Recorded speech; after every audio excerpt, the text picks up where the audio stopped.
O conceito de karma é uma das noções mais esclarecedoras e, ao mesmo tempo, mais desafiadoras de se aceitar e compreender. No entanto, ele é essencial para entender como as leis universais de causa e efeito guiam nossas vidas e moldam nosso aprendizado espiritual. A palavra karma deriva do sânscrito e significa ação.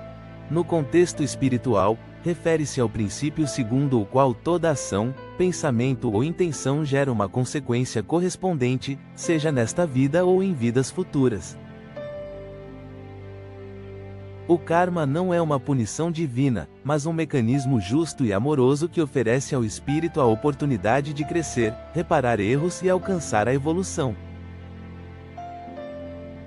O karma não se limita a ações negativas. Ele também inclui os frutos de escolhas positivas, que geram consequências benéficas e facilitam o progresso espiritual. No entanto, os karmas negativos, ou débitos kármicos, frequentemente despertam maior atenção, pois suas manifestações muitas vezes envolvem situações desafiadoras ou dolorosas. Esses débitos não são castigos, mas instrumentos pedagógicos que nos ajudam a compreender o impacto de nossas escolhas e a nos alinharmos com as leis universais. Um exemplo comum de karma difícil de aceitar é o das doenças congênitas ou condições físicas debilitantes que surgem desde o nascimento. Uma criança que nasce com uma doença grave ou uma deficiência pode gerar questionamentos profundos, ou seja, por que ela sofre, se ainda não teve tempo de cometer erros nesta vida? A explicação para esses casos reside no fato de que o espírito é imortal e carrega consigo as consequências de suas ações de vidas passadas.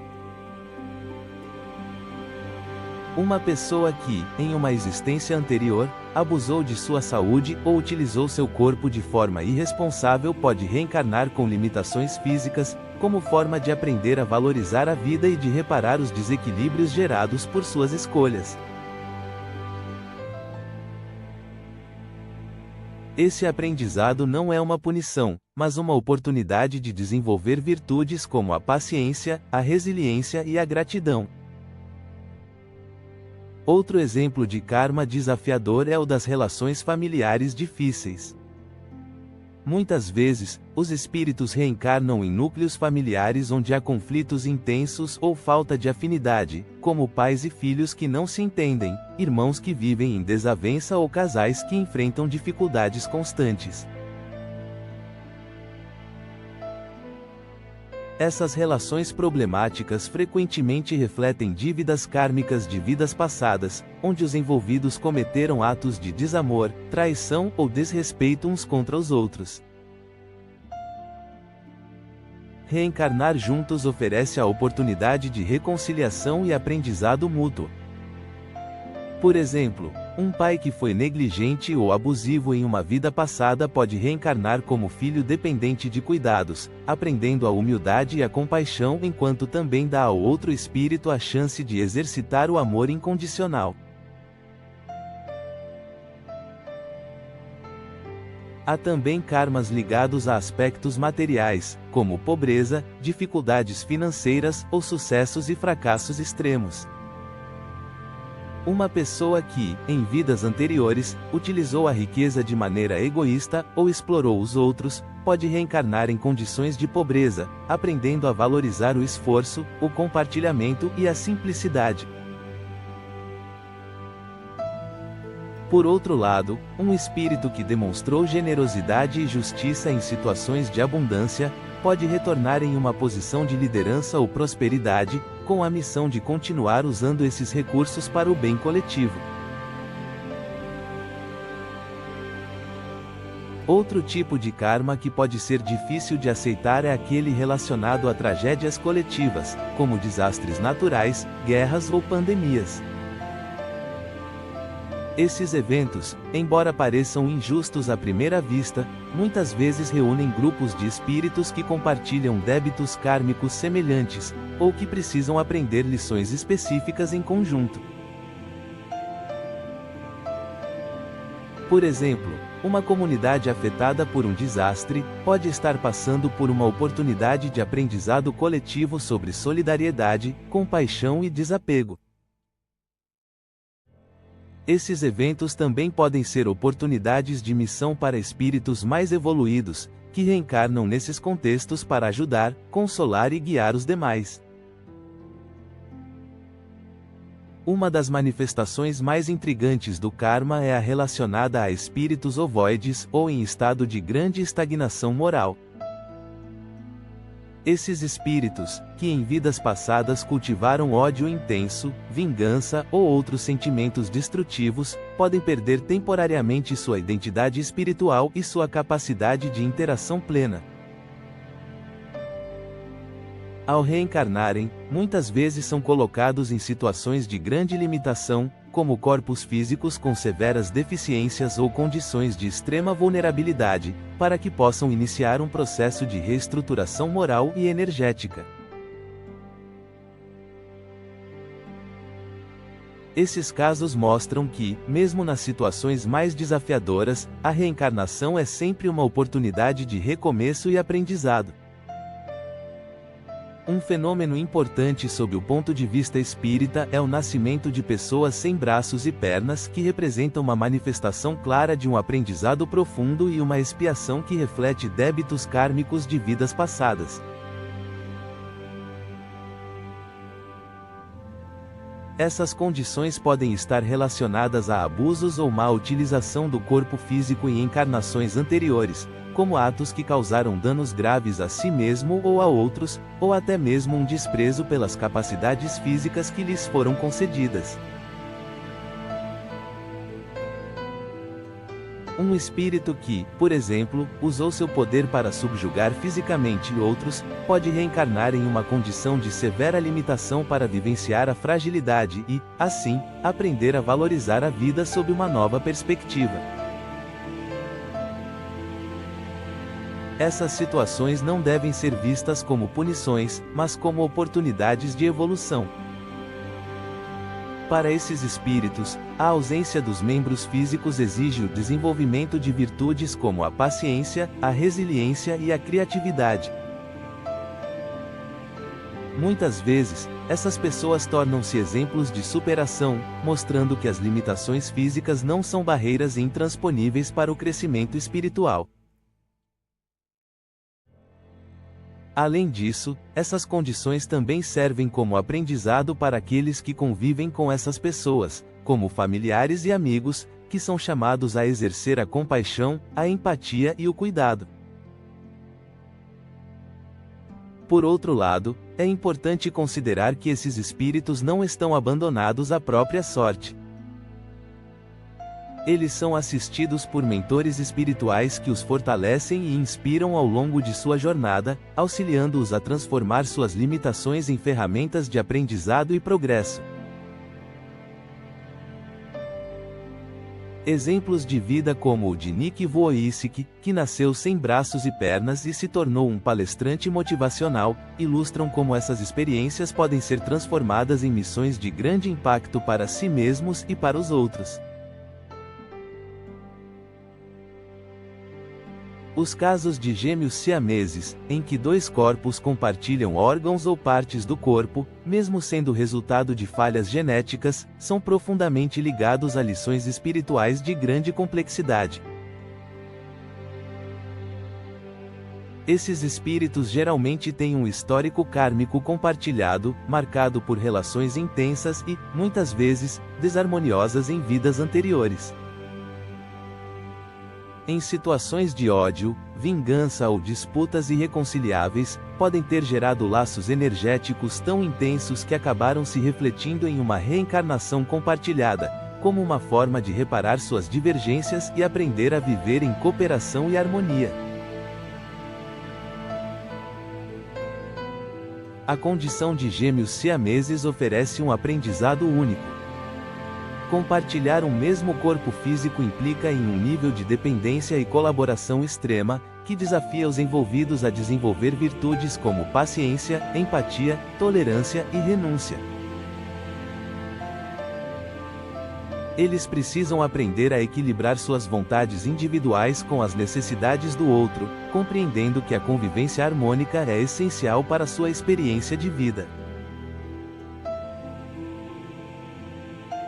Essa condição também pode ser uma forma de aprendizado coletivo para os familiares e a sociedade, que são chamados a exercer o cuidado e a aceitação frente a situações que fogem ao comum.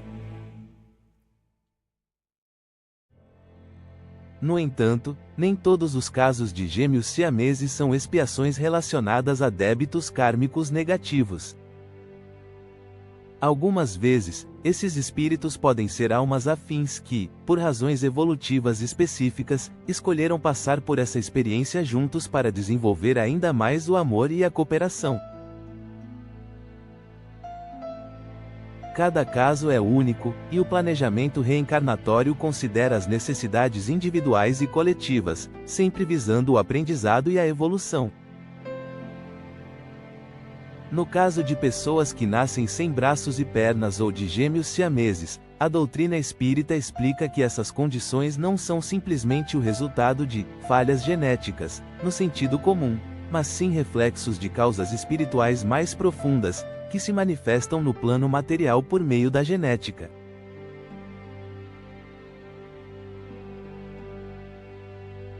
Em muitos casos, esses fatores genéticos são como ferramentas utilizadas pelo plano espiritual para permitir que o espírito reencarnante vivencie as condições necessárias para seu aprendizado ou resgate kármico. A genética, dentro dessa visão, não age de forma aleatória. É um instrumento governado por leis divinas, usadas para traduzir as necessidades espirituais do reencarnante em sua constituição física.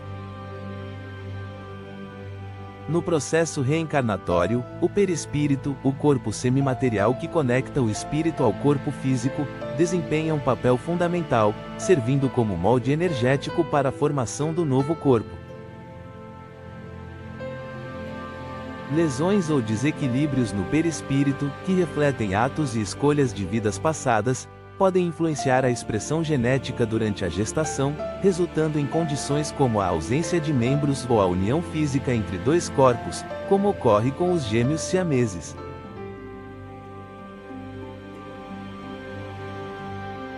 Essas condições não são erros no processo da vida, mas manifestações de uma sabedoria maior que visa a evolução espiritual. Essa manipulação genética pelo plano espiritual não é uma interferência forçada, mas sim um ajuste natural que ocorre dentro das leis divinas, respeitando os princípios da causa e efeito. O corpo físico é adaptado para refletir as necessidades evolutivas do espírito, garantindo que ele vivencie as experiências que mais contribuirão para seu aprendizado e progresso. Além disso, as condições genéticas que causam essas situações também oferecem oportunidades de aprendizado para os pais, familiares e a sociedade, que são chamados a exercer a paciência, o cuidado e a empatia. Portanto, essas condições não devem ser vistas como erros da natureza, ou meros acidentes genéticos, mas como parte de um planejamento reencarnatório cuidadosamente estruturado, que envolve tanto as leis biológicas quanto as espirituais.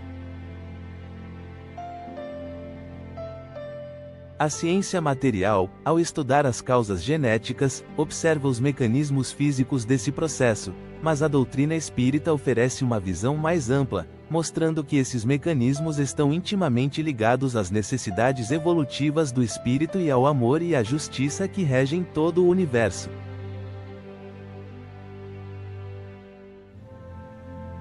O karma também se manifesta no campo emocional e psicológico. Pessoas que enfrentam fobias aparentemente inexplicáveis, como medo de altura, água ou fogo, podem estar lidando com memórias inconscientes de traumas de vidas passadas. Alguém que tenha morrido afogado em uma encarnação anterior pode carregar essa lembrança em seu perispírito, manifestando-se como um medo irracional na vida atual. Esses desafios, embora dolorosos, são convites ao autoconhecimento e à superação, permitindo que o espírito se liberte de influências do passado. É fundamental compreender que o karma não é uma sentença irrevogável. Ele é dinâmico e pode ser transformado por meio de escolhas conscientes no presente. Quando o espírito reconhece seus erros, arrepende-se sinceramente e busca agir de forma mais alinhada às leis divinas, ele começa a gerar vibrações positivas que ajudam a neutralizar os débitos do passado. A prática da caridade, o perdão e a busca pelo bem são ferramentas poderosas para equilibrar o karma e acelerar o processo de aprendizado. A aceitação do karma exige um entendimento profundo da justiça divina e da imortalidade do espírito. Muitas vezes, o sofrimento que enfrentamos parece desproporcional ou injusto, mas quando enxergamos a vida como uma série de existências interligadas, percebemos que cada experiência tem um propósito maior. O karma não é um peso a ser carregado, mas uma oportunidade de transformação. Ele nos mostra que somos responsáveis por nosso destino, mas também nos dá a esperança de que podemos reescrever nossa história a cada nova escolha. O aprendizado proporcionado pelo karma não se limita ao sofrimento. Ele também inclui as lições que aprendemos ao vivenciar o amor, a amizade, a gratidão e a generosidade. Cada experiência positiva que criamos ou compartilhamos, deixa marcas profundas em nosso espírito, fortalecendo-nos para enfrentar os desafios com mais sabedoria e equilíbrio. O karma, em sua essência, é a expressão do amor divino, que nos guia pacientemente em direção à perfeição, mostrando que, independentemente de nossos erros, sempre há um caminho de luz e redenção.